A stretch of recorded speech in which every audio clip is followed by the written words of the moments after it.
ajaran kebaikan jiwa ya, ajaran yang salah bagi saya ya, bagi Alkitab itu ajaran salah. Kalau kita percaya tentang kebaikan jiwa mengajarkan jiwa tertinggal di dunia, tubuh maksud saya, tubuh tertinggal di dunia, sedangkan jiwa atau roh atau spirit itu yang naik ke surga. Itu spirit. Tapi coba kita lihat, pada saat Lazarus mati dan orang kaya juga itu mati, bukan disebutkan tentang kata roh, tetapi kata orang.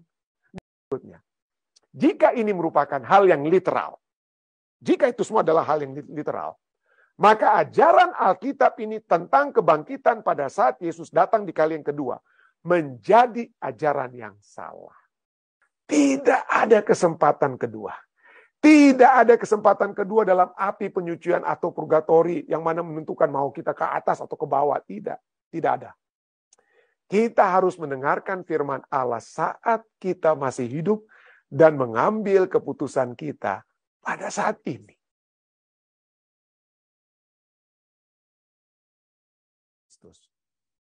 Pertanyaan bagi kita. Bayangkan bagaimana jadinya jika orang mati benar-benar sadar dan bisa melihat seperti apa kehidupan di bawah sini. Terutama bagi mereka yang dicintai. Ya, kalau saya mati lah kembali lagi. Saya melihat orang-orang yang saya kasih itu, saya bisa langsung melihat mereka ya. Dan saya bisa melihat penderitaan mereka. Apa kira-kira perasaan saya di surga? Ya. Apa perasaan? Kalau begitu, mengapa kebenaran bahwa orang mati tidur, ya pada saat kita mati kita tidur, rest in peace, tidak tahu apa-apa, biar pencuri masuk di apartemen saya, kalau saya tertidur pula, saya nggak tahu. Biarpun istri atau suami kita menggorok istilahnya ya, itu kita nggak akan tahu pada saat kita tertidur pulas. Demikianlah juga dengan orang mati. Nah, pertanyaannya, kalau demikian, kenapa Tuhan kok tega-teganya memberikan perumpamaan tentang orang kaya dan Lazarus? Ya. Kalau ini tidak sesuai dengan teologi Alkitab, kenapa perumpamaan ini diberikan? Inilah pembahasan tambahan kita ya. Kembali kita akan singgung, tapi saya akan lebih memperluas sedikit pembahasan tentang perumpamaan tentang orang kaya dan Lazarus. Pertama-tama, apa itu perumpamaan? Apa itu perumpamaan? Ya, kita akan bahas ya. Jadi perumpamaan Alkitab adalah cerita fiksi, bukan cerita yang nyata. Tapi itu adalah cerita fiksi yang pendek dan sederhana yang dirancang untuk menggambarkan pelajaran moral dan atau spiritual, pelajaran moral atau spiritual. Jadi bisa kerajaan surga bagaikan biji sesawi dan lain sebagainya. Itulah perumpamaan ya. Perumpamaan surga seperti ini dan itu dan lain sebagainya. Jadi itu adalah cerita fiksi pendek dan sederhana yang dirancang untuk menggambarkan pelajaran moral atau spiritual. Perumpamaan Alkitab ini memiliki satu poin atau satu pelajaran untuk diajarkan. Kita tidak bisa melihat sisi semua apa. Banyak-banyak poin dalam pelajaran tersebut. Kenapa? Kalau kita melihat banyak poin-poin lainnya, maka ada banyak masalah yang dapat terjadi. Kalau kita harus mencari setiap poin ini, pelajarannya tentang ini dan lain sebagainya ya. Jadi dengan kata apa misalnya? Apa maksud pendeta? Nah, kita akan melihat pada saat kita mempelajari poin tentang orang kaya dan Lazarus, kita sedang melihat ada satu poin, yaitu kesempatan harus kita gunakan mempelajari firman Tuhan selagi kita hidup. Karena apa? Kalau kita menerima firman Tuhan, kita saat ini, maka itu akan menjadi satu kekuatan bagi kita. Tapi kalau kita tolak firman Tuhan tersebut, tidak ada kesempatan kedua saat kita mati. Atau orang mati sekalipun yang kita dibangkitkan Tuhan tidak akan bisa menobatkan kita kalau kita sudah tolak firman Tuhan tersebut. Itu ajaran utama. Bagaimana dengan keadaan orang mati yang naik ke surga dan lain sebagainya? Itu bukan ajaran utama. Kenapa? Kenapa Tuhan kok tega-teganya memberikan perumpamaan itu? Nah, kalau kita lihat, ada banyak perumpamaan-perumpamaan mungkin yang ceritanya itu dapat diterima secara keseluruhan. Tetapi secara khusus, Lazarus dan orang kaya ini ceritanya tidak dapat diterima semuanya sebagai satu kebenaran, karena penekanannya, ingat perumpamaan penekanannya hanya satu poin. Poin-poin lainnya itu bukan untuk menjadi satu kebenaran. Apa itu bisa? Yaitu kebenaran bahwa keadaan orang mati. Ya, itu bukan satu. Kenapa kalau Tuhan tega? Kenapa Tuhan tega memberikan pelajaran ini? Kenapa? Karena ini adalah satu perumpamaan yang biasa didengar oleh orang-orang Yahudi di zaman Yesus.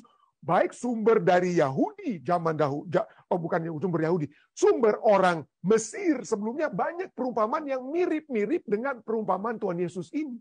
Dan ini adalah satu perumpamaan yang sudah biasa diungkapkan dari orang Farisi itu sendiri, tentang orang yang kaya, yang bagi perumpamaan yang orang Yahudi, orang yang kaya itu yang naik ke surga, Lazarus atau orang yang tidak benar itulah yang apa? Yang masuk ke dalam neraka, kepanasan di neraka. Tetapi dalam kasus ini, Yesus menggunakan perumpamaan mereka, tapi Yesus putar dia punya apa? Putar dia punya cerita. Yang naik ke surga justru orang yang miskin, bukan orang kaya. Bagi orang-orang Yahudi zaman Yesus, yang orang kaya itulah yang naik ke surga, orang miskin itu yang tidak diberkati, yang diberkati Tuhan itu orang kaya. Orang kaya itu karena mereka apa? Seperti orang-orang Farisi, itu karena Tuhan memberkati mereka, makanya mereka lah akan naik ke surga. Ya, mereka lah akan senang-senang di surga. Orang-orang miskin itu mereka dikutuk oleh Tuhan, makanya mereka kan menderita. Makanya mereka itu menderita juga di surga. Kalau di dunia kita senang-senang, di surga senang-senang. Di dunia kita menderita, di neraka kita juga apa? Menderita. Tapi sekarang Yesus putar perumpamaan tersebut. Yesus putar perumpamaan tersebut. Yang miskin justru naik ke surga. Yang kaya justru di mana? Yang kaya justru di neraka. Nah, apa ini tega? Ya tega ya. Soal tega tidak tega, tapi Yesus sedang menggunakan perumpamaan ya. Yesus sedang menggunakan perumpamaan. Ya, kalau Anda baca, misalnya itu perumpamaan Lazarus dan orang kaya itu nanti itu kita akan baca dari Lukas 16 ayat 19 sampai 31. Kalau Anda membaca Lukas 16 ayat 1 sampai 10, ada juga satu perumpamaan lainnya yang juga Yesus putar. Apa itu Yesus putar? Yesus di dalam Lukas 16 ayat 1 sampai 10 berbicara tentang seorang bendahara yang tidak jujur. Saudara, tolong baca perumpamaan tersebut. Bendahara yang tidak jujur, tetapi kemudian dia dipuji oleh Yesus. Nah, kalau kita melihat, loh, kok Yesus tega membuat satu perumpamaan seorang bendahara yang tidak jujur? Apakah Yesus mengajarkan marilah kita semua menjadi bendahara-bendahara yang tidak jujur?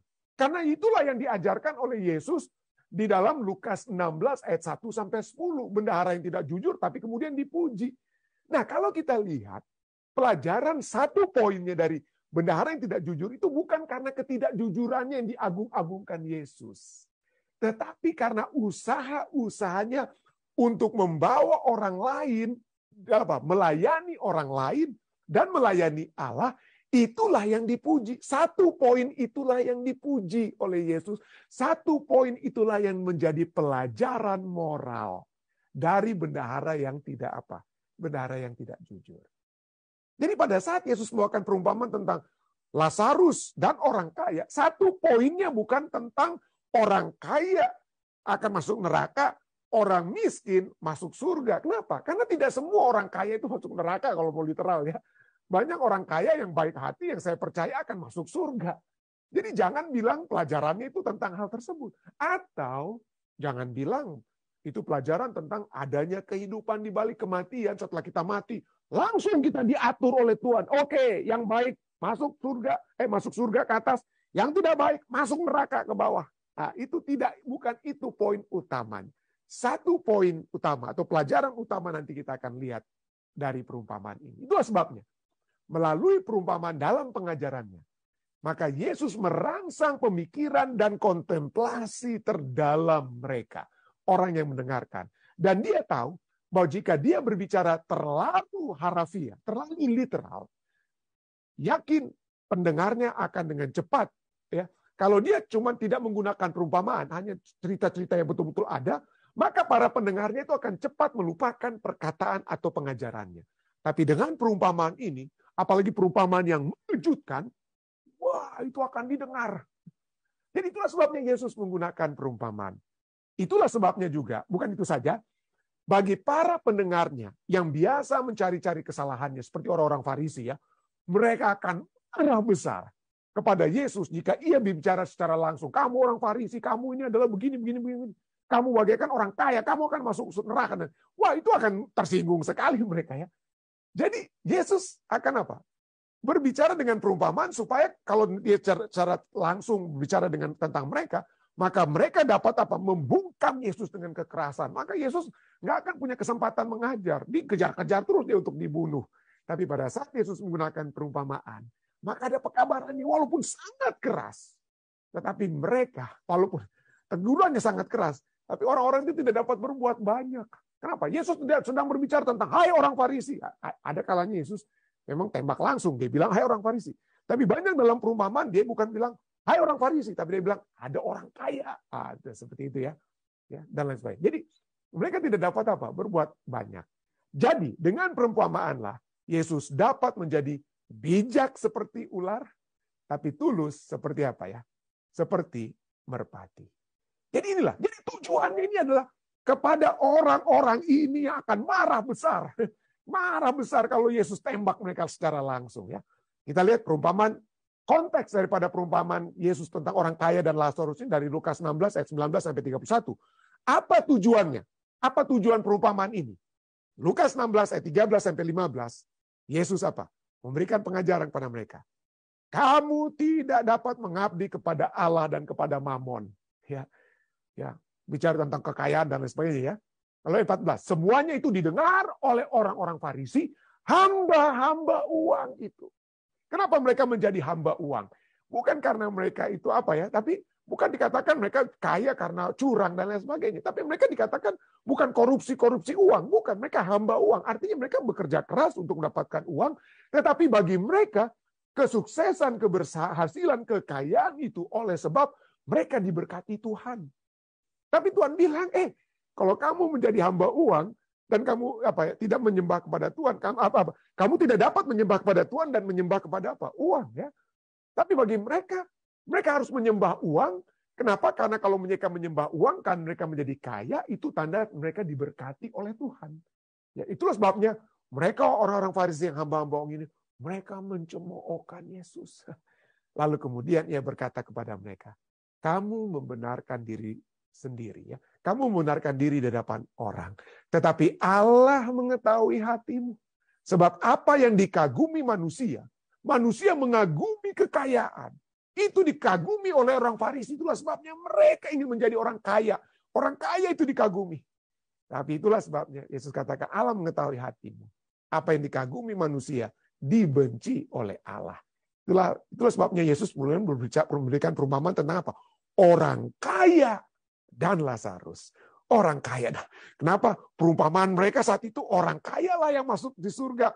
Orang miskin lah. Bukan hanya minta-minta. Di dunia mereka minta-minta. Di surga juga nanti orang kaya itu diminta-minta oleh orang miskin itu di neraka. Itulah tujuan Yesus memberikan perumpamaan tersebut. Ya, tujuannya. Itulah sebabnya dimulai. Mari kita mulai saja. Lukas 16 ayat 19 sampai 31. Ada seorang kaya. Ya, lambang daripada orang Farisi itu ya. Orang Farisi ya. Yang mereka langsung, pada saat Yesus bilang perumpamaan ini ya, ada seorang kaya yang selalu berpakaian jubah ungu dan kain halus dan setiap hari ya bersukaria dalam kemewahan. Wah, mereka orang Farisi. Wah, itu kita itu. Ujung-ujungnya kalau mereka bicara tentang mereka mati dan naik surga, mereka langsung bilang, orang kaya itu naik surga. Nah, itu ya. Itu ada dalam benak mereka. Tapi mari kita lihat bagaimana Yesus putar cerita tersebut ya. Ada seorang kaya yang selalu berpakaian jubah ungu, kain halus dan setiap hari ya bersukaria dalam kemewahan. Dan ada seorang pengemis bernama Lazarus. Badannya penuh dengan borok berbaring dekat pintu rumah orang kaya itu. Itu nggak berhasil hidupnya karena tidak diberkati oleh Tuhan. Dan ia orang miskin tersebut, ya Lazarus itu ingin menghilangkan laparnya dengan apa yang jatuh dari meja orang kaya itu, remah-remah. Itulah ya. Itulah sebabnya Yesus pada saat dia berbicara kepada wanita Kanaan yang sakit, dia katakan, masakan aku memberikan makan kepada anjing? Nah, ini perumpamaan itu karena bukan Yesus itu kejam bilang orang lain itu sebagai bagaikan anjing, bukan. Karena pendapat orang Yahudi, kalau kita orang Yahudi kita diberkati, orang lain itu yang anjing. Mereka itu hanya makan remah-remah, kita yang makanan utama ya. Itulah sebabnya. Iya, Yesus menggunakan perumpamaan ini ya. Ia ingin menghilangkan laparnya dengan apa yang jatuh dari meja orang kaya itu. Malahan anjing-anjing datang dan menjilat boroknya. Itu anjing ya. Dekat sekali orang miskin ini dengan anjing. Lalu ayat 20. Kemudian matilah orang miskin itu. Wah, pada saat matilah orang miskin itu, orang Yahudi yang mendengarkan, masuk neraka dia. Neraka nggak diberkati Tuhan. Tapi kemudian Yesus mengagetkan mereka. Matilah orang miskin itu lalu dibawa oleh malaikat-malaikat ke pangkuan Abraham. Waduh. Orang Farisi mendengar pangkuan Abraham di surga, itu adalah tempat terhormat. Itu adalah tempat terhormat yang dikhususkan kepada mereka. Loh, kok orang yang tidak diberkati, orang miskin yang malang nasibnya ini, kok dia yang masuk? Salah mengajar nih Yesus ini ya. Itulah itu Yesus putar perumpamaan mereka itu ya pada saat itu ya. Matilah orang miskin lalu oleh malaikat dibawa ke pangkuan Abraham. Mereka pikir, oke lah. Mudah-mudahan orang kaya juga masuk ke pangkuan Abraham. Tapi Yesus bilang berbeda. Ayat 23. Orang kaya itu juga mati, lalu dikubur. Dan sementara ia menderita sengsara di alam maut, di dalam kematian. Kagetlah orang-orang apa? Kagetlah orang Yahudi mendengarkan. Sementara orang kaya yang seharusnya diberkati, yang seharusnya berada di surga itu menderita sengsara di alam maut, ia memandang ke atas dan dari jauh dilihatnya Abraham dan Lazarus duduk di pangkuan Abraham. Lalu ia berseru katanya, "Bapak Abraham, kasihanilah aku. Suruhlah Lazarus supaya ia mencelupkan ujung jarinya ke dalam air dan menyejukkan lidahku, sebab aku sangat kesakitan dalam nyala api ini." Waduh. Pada saat Yesus menceritakan ini, orang-orang Yahudi yang mendengarkan, terputar ini. Kenapa ini terputar ceritanya ini ya? Kenapa terputar? Kenapa dia yang sekarang berada di menderita di alam maut ya? Tapi dia apa? Dia minta supaya Lazarus. Tadinya Lazarus yang minta-minta. Dia cuma buang. Sekarang dia yang jadi minta-minta. Lazarus, tolonglah celupkan ujung jarimu ke dalam air, sejukkan lidahku. Sejukkan lidahku. Tetapi Abraham berkata, "Anak, ingatlah, bahwa engkau telah menerima segala yang baik sewaktu hidupmu, sedangkan Lazarus segala yang buruk. Sekarang ia mendapat hiburan dan engkau sangat menderita. Selain daripada itu di antara kami dan engkau terbentang jurang yang tak terseberangi, supaya mereka yang mau pergi dari sini kepadamu ataupun mereka yang mau datang dari situ kepada kami tidak dapat menyeberang." Ya, ada apa? Jurang, tapi tetap aja jurang itu harus ada supaya jangan orang pindah-pindah. Tapi seakan-akan ayat ini berkata bahwa antara surga dan neraka itu apa? Selain dekat masih bisa teriak meneriak, tapi apa? Bisa ada kesempatan apa? Kalau jurangnya tidak lebar, orang-orang bisa lompat dari surga ke neraka, dari neraka ke surga dengan kata lain ya. Itu kita lihat ya. Nanti kita lihat ya. Berikutnya. Lalu kata orang kaya itu, "Kalau demikian, aku udah KO lah, aku udah nggak bisa ada harapan. Kalau demikian, aku minta kepadamu Bapa Abraham ya, supaya engkau menyuruh Lazarus itu ke rumah ayahku. Lazarus yang sudah mati ini, ya orang kaya ini bilang, tolong turunkan Lazarus itu dari surga untuk orang yang Lazarus yang sudah mati ini, atau kalau yang sudah ke surga itu ya, tolong dia datang ke rumah Bapakku, ke rumah ayahku." Kenapa? Ayat 28. "Sebab masih ada 5 orang saudaraku, supaya ia memperingati supaya Lazarus yang dari sudah mati, hidup, datang ke rumah keluarganya yang masih hidup, memperingati mereka dengan sungguh-sungguh agar mereka jangan masuk ke dalam tempat penderitaan ini." Tetapi kata Abraham apa? Ada pada mereka kesaksian Musa dan para nabi. Nggak usah itu Lazarus dikasih turun ya. Ada pada mereka. Mereka sudah ada firman Tuhan. Ada kesaksian Musa dan para nabi bagi mereka. Baiklah mereka mendengarkan kesaksian itu. Ya nggak usah susah payah mau bangkitkan Lazarus, turunkan Lazarus dari surga untuk memperingatkan mereka. Mereka sudah punya penuntun untuk supaya mereka tidak masuk neraka. Dengan kata lainnya, ada firman Tuhan bagi mereka. Ada pada mereka kesaksian tersebut ya. Dan kemudian disambung ya. Jawab orang itu, "Tidak Bapak Abraham, tidak Bapak Abraham. Tetapi jika ada seorang yang datang dari antara orang mati kepada mereka, mereka akan bertobat." Dengan kata lain, orang kaya ini mau supaya ada mujizat. Ada mujizat orang mati yang bangkit, yang sudah dari surga turun mengamarkan pada mereka supaya mereka lebih percaya. Firman Tuhan yang ada di depan mereka itu ya kurang kuat kuasanya. Lebih kuat kuasanya kalau ada mujizat orang mati yang bangkit, yang turun dari surga datang kepada mereka. Itu yang diminta oleh orang kaya ini kepada Abraham. Apa jawaban Abraham? Kata Abraham padanya, jika mereka tidak mendengarkan kesaksian Musa dan para nabi, mereka tidak juga akan mau diyakinkan sekalipun oleh seorang yang bangkit dari antara orang mati. Ini tujuan daripada perumpamaan Yesus. Orang-orang Yahudi ini seringkali datang menggerecoki Yesus untuk minta apa? Minta untuk tanda-tanda. Kalau kamu itu anak Allah tuh berikanlah tanda kepada kami. Ya. Yesus bilang, baca firman Tuhan. Ya. Nggak perlu mujizat-mujizat, baca firman Tuhan. Firman Tuhan menunjukkan kepada aku, firman Tuhan untuk bawa kamu kepada kebenaran. Sekalipun banyak mujizat, sekalipun mujizat itu terbesar orang mati, sekalipun yang dibangkitkan berbicara kepada kamu, jangan kamu pikir itulah kuasa yang lebih berkuasa dari firman Tuhan. Firman Tuhan itu lebih berkuasa daripada perkataan orang mati. Ya. Jadi kalau kita misalnya dengan kata lain, saudara, kalau kita seringkali, kayak saya pendeta Lantung, saya ingin minta petunjuk bagaimana dengan masa depan saya, apa yang akan terjadi kepada saya. Jangan seperti Raja Saul, ya. Raja Saul apa yang dia buat? Gantinya dia mempelajari firman Tuhan yang sudah ada di depannya atau apa. Dia mau cari daripada orang mati yang kalau bisa dibangkitkan. Jangan cari kita ke bawah, alih-alih nujum. Untuk mendengarkan apa masa depan kita dengan horoskop dan lain sebagainya. Buka firman Tuhan. Buka firman Tuhan. Dan inilah perumpamaan tersebut, ya. Jadi perumpamaan ini, mari kita pertanyaan mendasar, ya. Pertanyaan mendasar kita ulangi. Apakah perumpamaan ini merupakan peristiwa atau narasi sejarah yang literal? Yang betul-betul memang itulah kenyataannya? Jika ini yang diyakini, maka Yesus sedang menggambarkan apa yang sebenarnya terjadi pada orang kaya dan Lazarus pada saat mereka mati. Saat mereka mati, yang satu naik ke surga, yang satu apa? Yang satu di neraka. Nah itu kalau kita percaya itu adalah literal. Kalau kita percaya. Tapi kalau kita percaya, seperti yang saya yakini, seperti apa yang Alkitab ajarkan, apa itu perumpamaan kita sudah bahas tadi. Jika itu adalah satu perumpamaan yang murni, maka tentunya ada tujuan perumpamaan tersebut. Ya, walaupun mungkin Yesus menekankan hanya satu, yang ditekankan Yesus adalah poin tadi. Jangan tunggu-tunggu mujizat, jangan tunggu-tunggu mujizat baru mau percaya. Firman Tuhan itulah yang kita dapat menjadi kekuatan kita. Itu poin utama.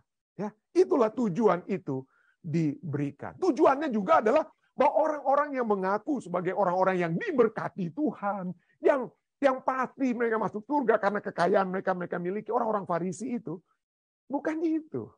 Itulah sebabnya Yesus menggunakan perumpamaan ini untuk memberikan teguran yang keras kepada orang-orang Farisi. Dan dia memberikan perumpamaan tentang orang kaya dan Lazarus ini, perumpamaan yang sudah biasa mereka dengar, tetapi sekarang Yesus putar dia punya apa? Putar dia punya cerita, dengan kata lain, ya. Putar dia punya cerita supaya menjadi teguran kepada mereka. Kita lihat apa yang kalau ini adalah satu apa, ya? Kalau ini adalah satu hal yang betul-betul literal, satu hal yang betul-betul memang terjadi sejarah, memang demikian, orang Lazarus itu masuk ke surga, orang kaya masuk ke neraka, maka kita lihat apa yang terjadi masalahnya. Tidak disebutkan. Yesus, ayat ini tidak katakan, tidak disebutkan jiwa atau roh Lazarus atau orang kaya punya jiwa atau roh orang kaya dibawa ke surga, ya. Tidak disebutkan tentang kata jiwa, spirit atau roh atau apapun, ya. Nah, bagi saudara dan saudari, ya, yang masih saat ini menganut tentang kebakaran jiwa, maka Anda harus konsekuen, Anda harus betul-betul memegang bahwa yang sesuai dengan ajaran kebakaran jiwa, ya, ajaran yang salah bagi saya, ya, bagi Alkitab, itu ajaran salah. Kalau kita percaya tentang kebakaran jiwa mengajarkan jiwa tertinggal di dunia,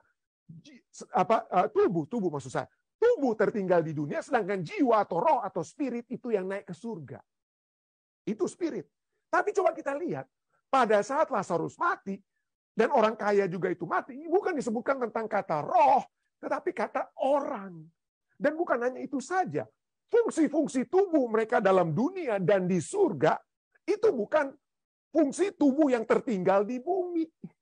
Ya, bukan fungsi tubuh yang tertinggal di bumi. Mari kita lihat apa yang terjadi tentang kondisi orang kaya. Mereka dapat berseru. Orang kalau mau berseru harus ada apa ya? Ada lidahnya di situ ya. Bukan hanya itu saja ya. Bukan hanya lidah di situ, bukan hanya apa? Ujung jari yang disebutkan. Kalau ujung jari, lidah itu adalah bagian daripada tubuh, itulah yang ada di kuburan.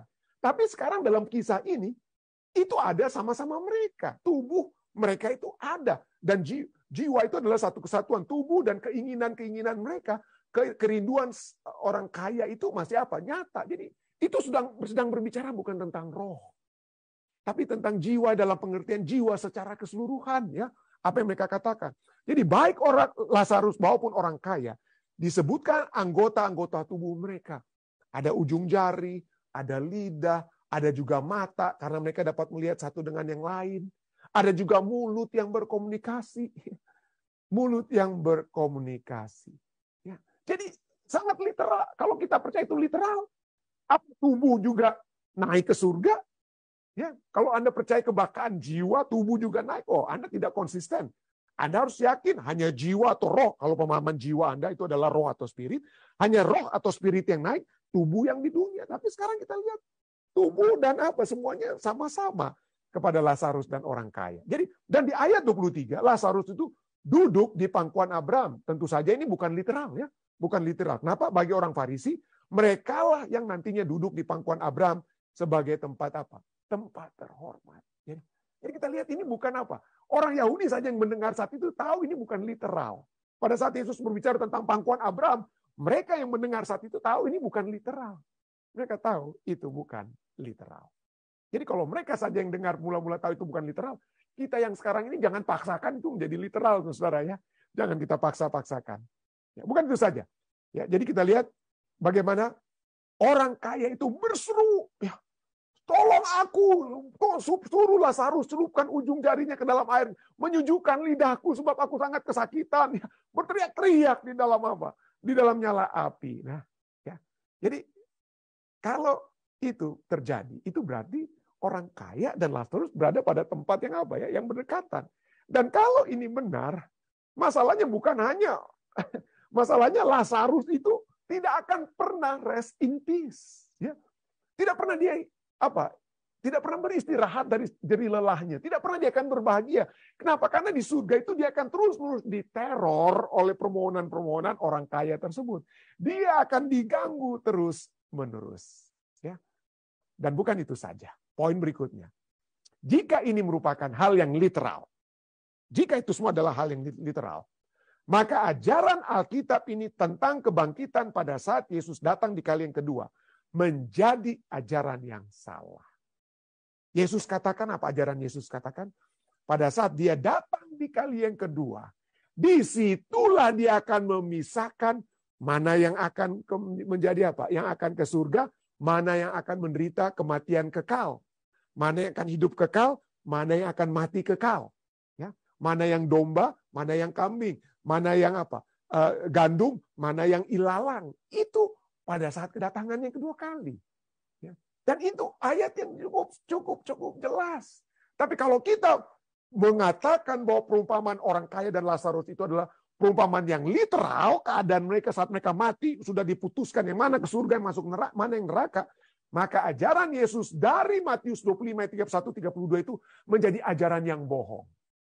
Menjadi ajaran yang bohong Yesus. Yesus bohong. Ya.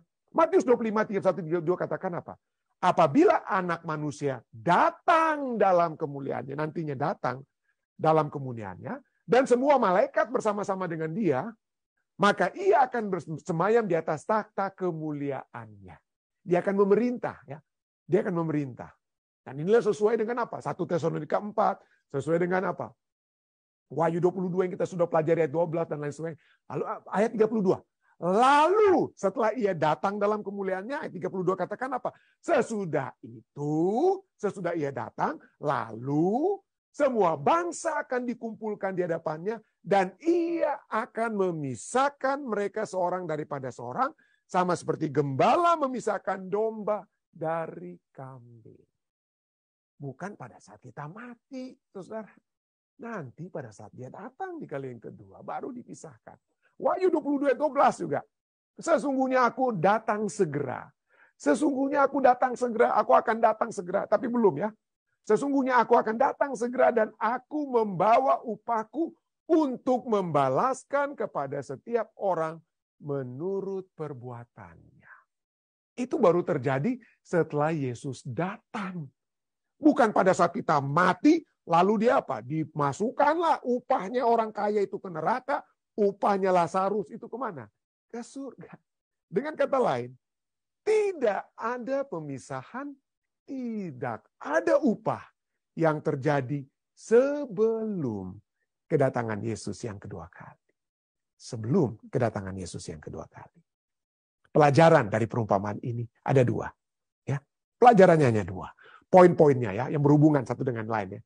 Pelajaran pertama, bagi para pengikut yang Kristus yang tertindas, waktunya akan tiba ketika keberadaan mereka itu akan terbalik atau dibalik. Orang fasik akan dipermalukan dan orang benar akan ditinggikan oleh Allah. Itu poinnya ya. Orang benar akan.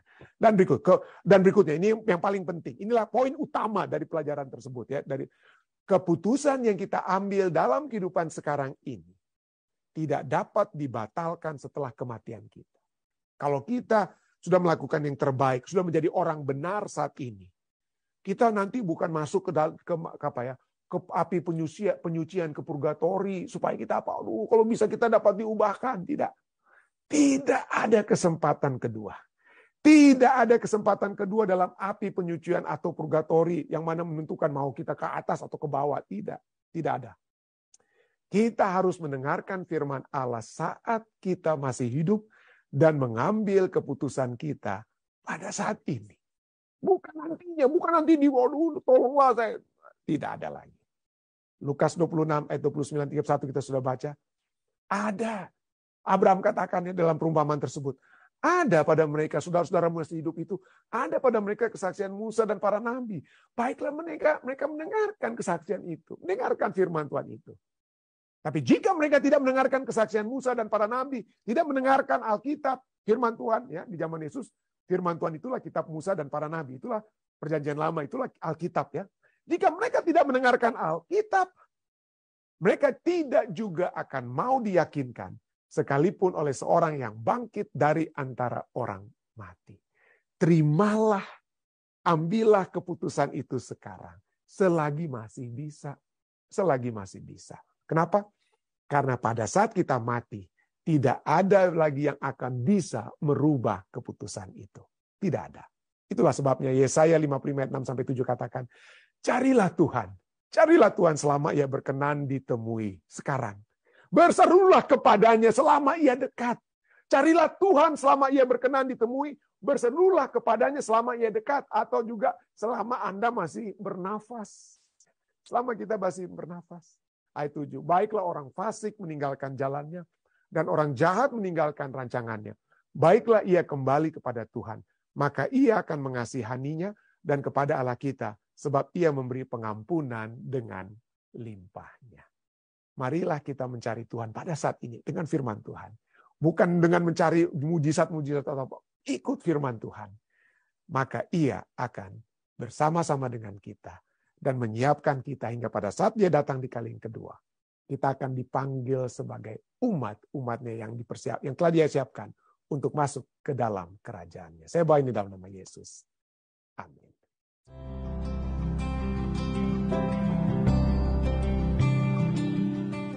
Memasuki pelajaran yang baru ya. Menarik sekali pelajaran ini. Mungkin ini ada berhubungan dengan apa yang telah terjadi mungkin 2 tahun atau ya 2,5 tahun belakangan ini oleh sebab begitu banyaknya mungkin orang-orang yang telah beristirahat di dalam Tuhan ya. Dan juga oleh sebab adanya pandemik. Sehingga kita memiliki satu pelajaran sekolah sahabat yang menyatakan tentang tentang masalah-masalah yang sedang hadapi saat ini. Penderitaan, kematian, dan adanya tentu saja pengharapan yang dapat menjadi bahagian kita.